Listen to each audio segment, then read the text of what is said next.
আল্লাহর কাছে মাপ চাওয়ার শ্রেষ্ঠ এবং সবচেয়ে উত্তম দোয়া। বলে দিব কোনটা? আল্লাহুম্মা আনতা রাব্বি, হে আল্লাহ আপনি আমার রব, লা ইলাহা ইল্লা আন্ত, আপনি ছাড়া সত্যিকার কোনো মাবুদ নাই। আল্লাহুম্মা আনতা রাব্বি লা ইলাহা ইল্লা আন্ত খালাকতানি, আপনি আমাকে সৃষ্টি করেছেন। ওয়া আনা আবদুকা, আমি আপনার গোলাম। ওয়া আনা আলা আহদিকা ওয়া ওয়া'দিকা মাস্তাতা'তু, আপনার সাথে যে আমার কমিটমেন্ট, আপনার গোলামি দাসত্ব করার, আপনাকে রব হিসাবে মেনে নেওয়ার, একত্ববাদের যে স্বীকারোক্তি আমি দিয়েছি, এর উপর আমি যতটুকু সম্ভব থাকার চেষ্টা করেছি।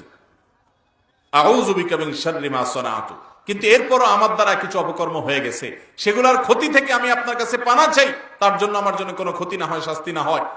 আউযু বিকা মিন শাররি মা সানাতু আবুউ লাকা বিনি'মাতিকা আলাইয়া, আপনি আমার প্রতি নিয়ামত দিয়েছেন আমি স্বীকার করি। ও আবুউ লাকা বিযামবি, আমি আবার অনেক পাপ করেছি সেটাও স্বীকার করি। ফাগফিরলি, অতএব আমাকে মাফ করে দেন।